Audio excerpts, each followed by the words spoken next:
You've been in two worlds that don't match you.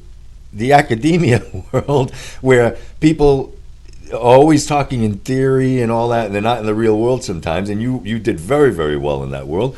And then in the psychologist world, where, I mean, everybody's all formal and all that, I mean, and you've done well in both of them. How do your colleagues look at you, and how did you deal with that environment? Well, that's interesting. That takes me right to the root of who I am, because I was a dean of students, assistant dean, in charge of discipline at the U of A. I had responsibility some years for the residence hall, for orientation, and my real love in life was teaching. And so I taught a course or two during the semester. I was on a 9-month appointment. Well, once I got my doctorate degree, I really wanted to teach full time, because that's who I am. I'm a teacher in life.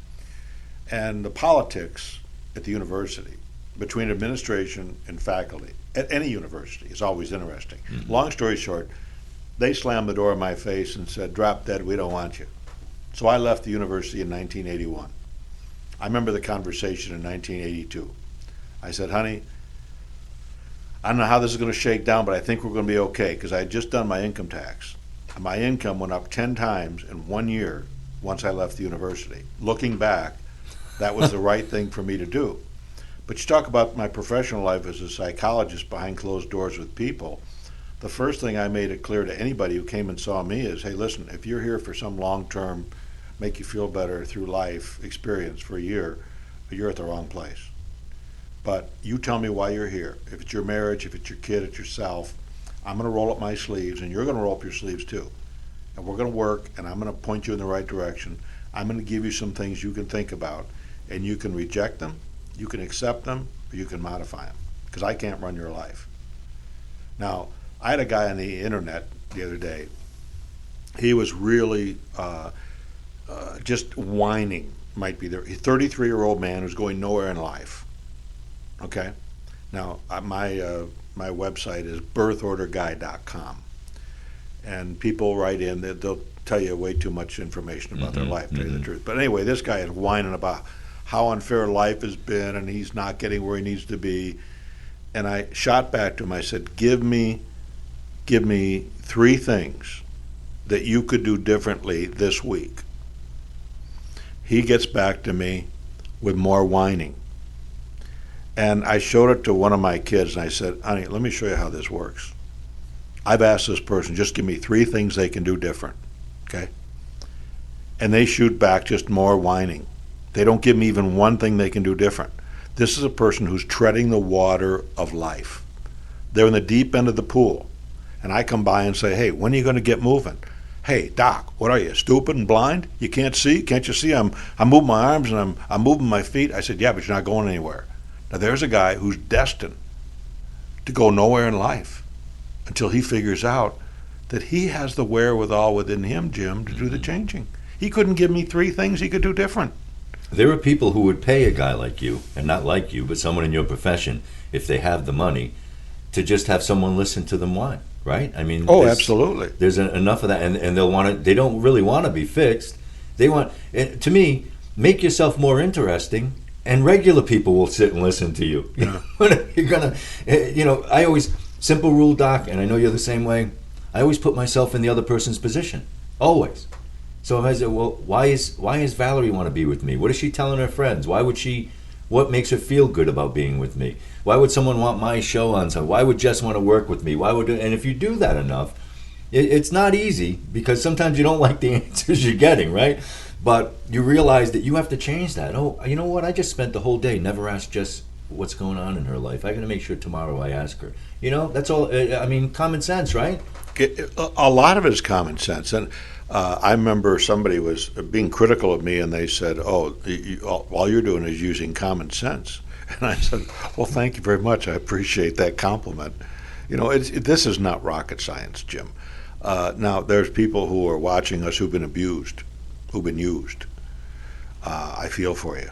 That's going to be a constant struggle. I told a young guy yesterday, his father was abusive, not only to him but to his mother. He grew up with that. I said, he's 29 years old and single. I said, this is unsolicited advice. you're going to be drawn toward women that aren't good for you. Mm-hmm. And those women that are really good for you, you're going to see as bland.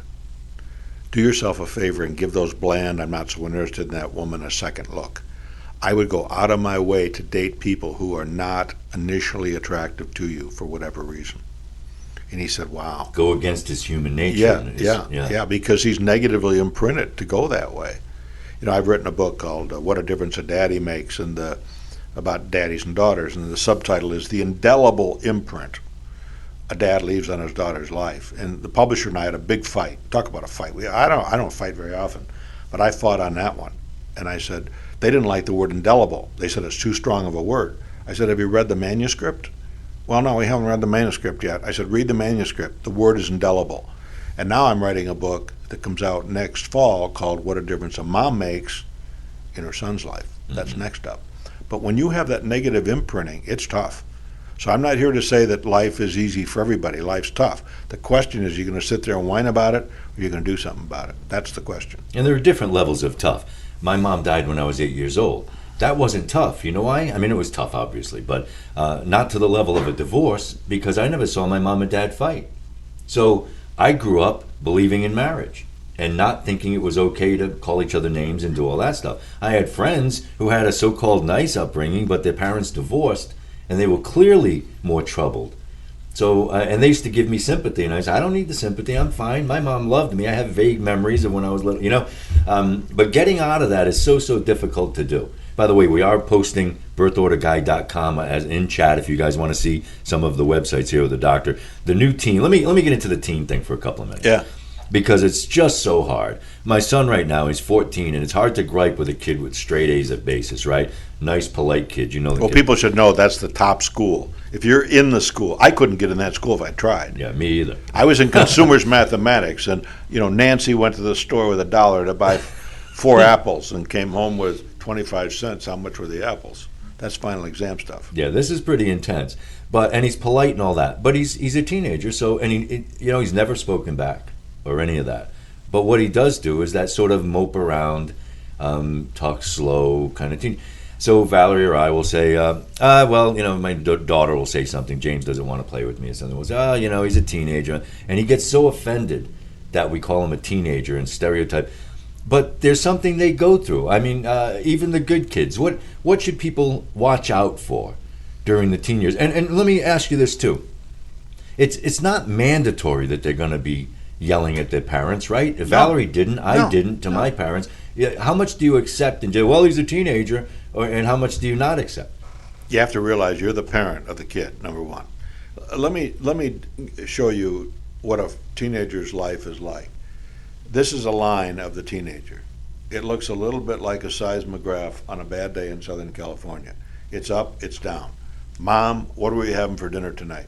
A chicken, honey. Oh, chicken! Oh, I hate chicken. It's so gross. Oh, I can't believe we're having chicken. Now, 3 nights earlier, that same kid had 3 helpings of chicken. So one day they're up, one day they're down. What do? Do you say now, James, now why do you say that, honey? Just last Tuesday you had 3 help. You can go there, but not going to help. What might help is to say, hey, James, tell me something you'd really like me to make for you this week, something special for you. Pork chops. Pork chops. Okay. Want applesauce? Mom, I love applesauce. Mashed potatoes or garlic? Mashed potatoes. Garlic. I mean, you can take that up and down line. You, parent, have to be the semi-straight line. Now, I'm not drawing a perfect straight line. I'm saying semi-straight line. So you need to be that rock for that kid. And you have to I call them the hormone group. They're weird. When a kid rolls his eyes, if James were my kid and he rolls his eyes in front of me, I wouldn't say, how dare you roll your eyes at me, young man, or if he slams the door. I would say things like, oh, James, would you do that again? Oh, do it in slow motion. Oh, that was so good. Or if he slams the door, I would say, James, excuse me, honey, what does that mean? Does that mean you're sick of living in this 4-bedroom home that has all the amenities of life and has 3 meals a day? I mean, lighten it up.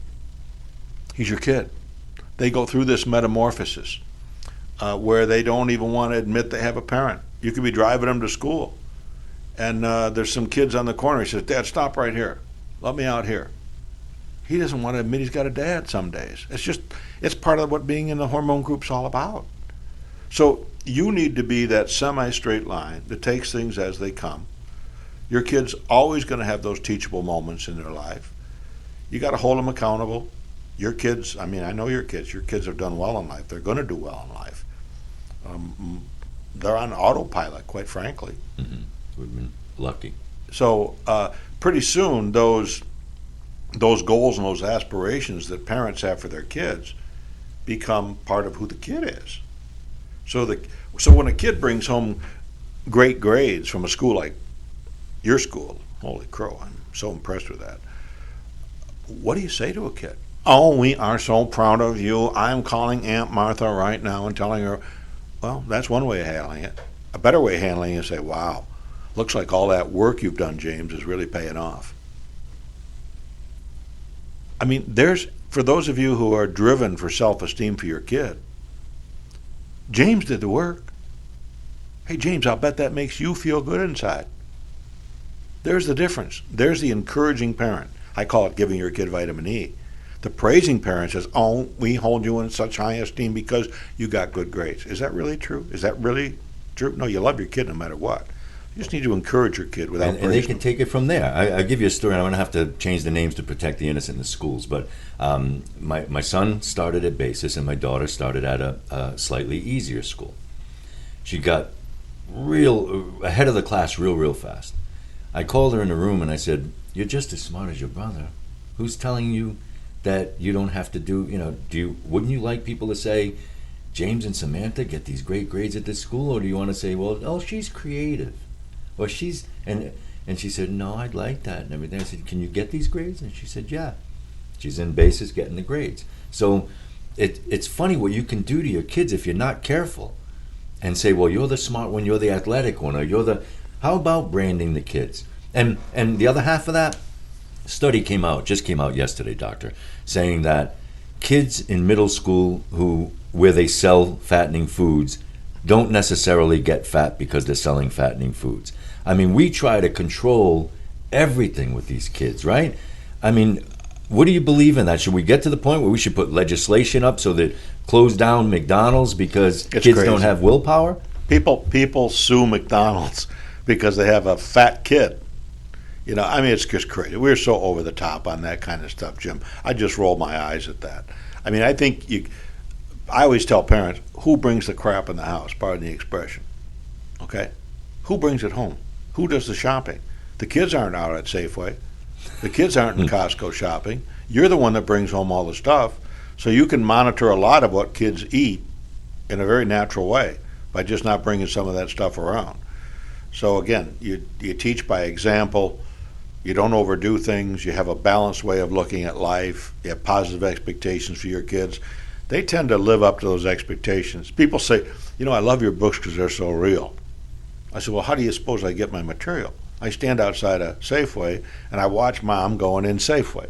She's got the 11-year-old on one hand, the 9-year-old on another. And before she goes in the store, she says, all right, now listen up. No running around, no fooling around, don't ask for anything because the answer is no. I'm just going to run in here and get a few things because your father's going to be home for dinner and blah, blah, blah, blah, blah. Now, let's look at that. What have we just done? We've said to the kid, I expect you to misbehave. But what do the kids do once they get in there? They misbehave. It's crazy. So kids live up to our expectations. And having positive expectations for kids is good. In the Have a New Teenager by Friday book, and again, Sandy and I have reared 5 teenagers. Our youngest is 19, and she's now a freshman in college. And she's very typical. She can text like a woodpecker with ADHD. But none of those kids, Jim, had a curfew. And people are always surprised to hear that. I said, what do you mean never had a curfew? I said, they never had a curfew. They didn't have a set time they need to be home at night? No, they didn't. Well, how'd that go down? Hey, Dad, what time do you need to be home? You be home in a reasonable hour. Dad, would you just tell me what time you need to be home? I just did. You be home in a reasonable hour. They hated that, Jim. They would much rather me say, you be home at 1 a.m. or you're going to turn into a pumpkin. Mm-hmm. But treat kids in the way you expect them to behave, and guess what? They behave that way. You mentioned your kids and how you get along with your kids well. Our 19-year-old, case in point, I mean, if she talked back to Sandy or I, that would be the first time. Yeah. I mean, she's just one of those mellow kids that's on autopilot. Won an $80,000 scholarship on her way out the door to college, Wow. which is mighty sweet. Very talented kid. All the kids are talented, and they're all different. Now, everybody wants you to write the next book, right? I mean, people want to, they say, when are you going to do the teen? When are you going to do this? When are you going to do that? What do you do with this feedback? You're on Facebook, you're getting, I mean, I go look, and you'll pop up with an interesting question. And I'll maybe go to respond, and then I'll say, 700 people already wrote back to him on that. So it's got to be, it's daunting, I'm sure, but it's also a tremendous source of information for you to use, right? How much do you put that into what you're going to do for your next book and all that? Well, actually, once in a while I use some of that stuff just for grist for the mill. With a teenager book, I did that. What I like about it is it keeps me in constant contact with young families about the issues they're facing. And I just had a woman, I laughed out loud. She said, just a terse comment, she said, miracle of miracles or something to that effect. She said, my 15-year-old just apologized to me. This stuff is working. And so I say to parents that sometimes when a kid gets real mouthy, the best thing to do is just shut down, get real quiet, and let them sort of figure out that mom or dad is unhappy. And here's the teachable point. Kids don't like it when mom and dad are unhappy. So when you walk in a room, mom, that's totally dissed, the one that you cleaned, and you walk in that room and you say, I am very unhappy, I am very angry just looking at this room, and turn tail and walk out the door, you've raked coals on those kids. They don't like it, and they know, and guess what they're going to do? Number one, they're going to straighten up the room. Number two, they're probably going to apologize in all probability, and life goes on. So all a parent has to do is stand in healthy authority over their kids. Now, we talked about the authoritarian one day. Okay, the authoritarian parent knows what's best for their kid. You're going to do what I tell you to do. The permissive says, Brittany, have you chosen to go to bed yet? The authoritative parent, and for people of faith, 90% of people in America believe in God. That's what the statisticians tell us. Well, if you're a person of faith, figure this out. Is God an authoritarian? Does he grab you and I by the scruff of the neck, twist our earlobe and say, you will do this, you will do that? No. Is he a permissive God that says, just do whatever feels good? No. But he is the supreme what? Authority. And that's the model for us as parents, quite frankly, to be in authority over our kids. So quite frankly, I owe St. Paul big time. I owe him royalties because I ripped him off. And he was the one that said, children, obey your parents. It's the right thing to do because God has placed them in what? In authority over you. Now, I like the word authority. People in America today hate the word authority. You've seen the bumper sticker. It says, question authority. Authority is a great word for you and I to learn because we're all subject to authority. It's good for married couples to understand that respect is a two-way street. Men are the simple ones. He's like a seal, ladies. Say something nice about him, you're throwing him a 3-pound fish. He'll take his little flippers, he'll bang them together. Most of us as men want to please our wives. But you know, what a woman has to understand is this man has a need to be a hero in your life. And as archaic as that sounds, that's true for most of us as men. So this thing ought to work. Authority's the key to it. Authority's the key for being a good parent. You don't let kids run over you. You got a whiner, get a wine cellar. That kid needs a wine cellar. He can howl at the moon if he wants. But he doesn't get to dominate the adult conversation. He's not the centerpiece of the American family. He's a little bit like Avis Rent-A-Car, number 2 and trying harder. So this ought to work. Like I say, it's not easy, but it is simple. There's a simple plan. And that's hopefully what the Leman books will help people understand, that whether you got a teenager or an ankle biter or a troubled marriage, whatever, or a troubled self, there's a way out. And a way out in a responsible way that makes it work rather than just bailing out. Let me ask you a question. I know you don't get political. I don't blame you. There's a movement out there now, and I'm not judgmental. I have one of those, I'll treat you like you treat me. If someone tells me that I'm in a new office and watch out for Bobby, he's a jerk or something, I say to myself, I'm going to just see how Bobby treats me, you know. And I'm open-minded about every kind of lifestyle. We grew up in, 50s, 60s. But there's a movement out there to not acknowledge the gender of children. And I'm not talking about transgendered folks or any groups like that. I'm talking about babies. I'm talking about 4, 5, 6-year-olds. And there are preschools and things where they won't call one a boy and one a girl. And they won't say the boys will play with the trucks and the girls with the dolls. And they want everyone to be gender neutral. And it's very odd. And a lot of people have talked to me about that. I don't know where they're trying to go with that. But I know you're a big believer in the family. And I'm concerned about the adults, not the kids, that want to go so out of their way to not make someone what they were born to be, I suppose. Well, there's research on this. It's really interesting, I think, about 3, 4, 5-year-old kids. Little girls will talk in we talk. Let's do this, let's do that. Little boys don't talk in we talk. They talk in I talk, me talk. I'm going to be the sheriff. You're going to be the bad guy. And so right from the very beginning, you watch kids. I mean, I've got 2 grandchildren now. And my grandson, Connor, has more cars, loves the Cars movie. And I can't tell you how many dolls Adeline has. I mean, you can try to bend that twig a different direction, but we live in a unisex society where we're trying to make people think that this is, that men and women are the same. Men and women don't think the same. We got the left brain right thing going on. We see life completely different. We communicate differently. Men use 3.5 times less words in a given week. There are men watching us right now that by Thursday have used up their whole allotment of words for the week, where women are like the Energizer bunny of communication, and they can talk and they can share till the cows come home, so to speak. So the unisex idea in trying to lump kids together is crazy. It's not going to work. It's not the nature of men or young women. When a young boy comes up to a girl in 7th grade and he punches her in the shoulder or he pushes her, what does that mean? He likes her. He likes her. Mm-hmm. She might make him a little cute Valentine, but he's going to whack her. Right? That's right. And I try to, people want to stereotype you all the time. And I've been doing a real crazy amount of driving since Val was in an accident a couple of months ago. A lot of driving. So I'm getting cranky on the road. So I'm watching, so I don't want my kids to pick up on things that daddy's mumbling under his breath or whatever. So I always tell the kids, bad drivers of both genders are equally bad. They're just different. Like today, first time, I'm in my 50s, first time I saw a woman with a full giant can of hairspray spraying her hair while she's driving. And earlier this week, I saw a woman pull out an electric nose trimmer and do that when she's driving, okay? And going 10 miles an hour in the left lane.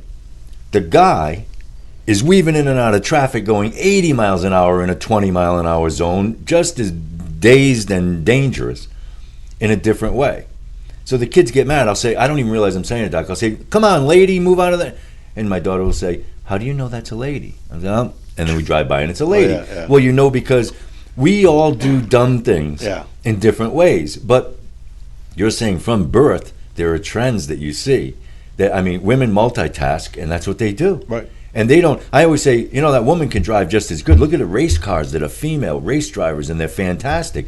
They choose to do 10 things while they drive. Yeah, when I'm looking for an address on the road and I'm in a rental car, I got to turn the radio down. I do the same thing with That's funny because I'm pretty intense, but I turn the radio down like it's bothering me. Most of us as men, Jim, we juggle like this, one orange at a time, where women, by their nature, are multitaskers. I don't know how they do it. I mean, when my wife had a retail store, I would try to have dinner on for her. So when the little woman came home from the hard day at the office, dinner would be on the table. And I could never figure out, how do you get the dinner to time itself out? Yeah. So whenever I cooked, it was, all right, kids, come to dinner now. We're going to have corn. We're going to have corn. And then 10 minutes later, come on back, we're going to have potato. And then finally, come on, the dead chicken parts are ready. And it's funny how that works because I'm going to give you I'm basically Val will get mad, but I'm the cook. I've always been the cook in the family because I was single for many, many years, so I always cooked. But I have no issue with saying we made ribs and corn and potatoes. Wait a minute, did you get it all to come out at the same time? Yes, but if I don't care. So in other words, that's the difference. Yeah. So I'll say, Val will be coming home I don't have anything healthy here. I better throw potatoes in the oven or something like last minute. Yeah. Because I don't care. I'll just make the meat. That's funny. So she'll come in and say, oh, now the potatoes won't be ready at the same time. And I'll say, no, so they'll have the potatoes after. Well, no, we won't eat until everything. I go, well, why? Guys don't care, right? Yeah. Guys, we'll eat. We'll sit there, watch 10 more minutes of the TV, Yeah. and then you guys can have potatoes. But people are different. Hey, we got out your website a couple of times. You are, for those who don't know, I mean, you're on national TV more than almost anybody out there. You're someone that they like to have back. You're not condescending. You're one of the guys. You're fun in the studios. As a result, though, not only do you sell a lot of books, but you're on a lot of jets and a lot of travel. You're out of town again tomorrow, right? I am. Go out to Illinois and then down to Houston, Texas, and that's typical. Every week now from this time of year on till the summer, I try to bail out of work for the summer. We have our little, I shouldn't say little, it's a big plus, is we've got a summer place back in New York where I grew up. And again, as a kid who grew up poor, I never took a vacation, took 1 weekend vacation, 1 week vacation with an aunt once. My goal was to have a little cottage on a lake, and we have a little cottage on a lake in New York, and we call it hog heaven because in my mind that's hog heaven, to be able to get up in the morning and walk out in a dock and fish and just kick back. So we go out on the Fat Chick Magnet, which is the name of my boat, and we have a good time. My childhood friend lives back there. His name is Moonhead Deach, who married my first girlfriend from 7th grade, and we're best of friends, and they're like family to us. And so as busy as I am during the year speaking, I try to give that respite to myself in the summer so I can just kick back and enjoy time with the family. All the kids come, which is great to know the kids make a great effort to come to be with the old folks. Nothing better than that. All right, people are going to want to find your books, though. And we already put a couple of links out there. Where's your favorite place for them to find Dr. Leman's books? Well, they go to now it's birthorderguy.com. When they go to drleman.com, they can always get books at Amazon. I got 41 books out there, which is far too many books for any one person to ever have. But the books are practical and fun. The kids' books that I did with my son Kevin, are like instant heirlooms. If you can find those books, buy them. I saw the middle child book. It's called There's No One Like You, My Middle Child. I saw it on eBay for $575. Wow. It's out of print. And Can I go through your attic later? It was limited edition, Jim. They only did like 60,000 copies of every book, and now they're starting to run out, and so people are desperately trying to get that middle child. I called the publisher and said, you run out of the middle child book? That's the one book you got to run out of? My goodness, the poor middle child got left out of everything. Always. Now we can't find their book. Doctor, I consider you a friend. I appreciate very much that you come in here and spend the time that you spent with us. I know you're in demand, and thank you for being pleasure. a supporter. Love talking to Jim Parisi. Dr. Kevin Leman, everybody, thank you. Okay, Jessica. Look, they can see this blinking.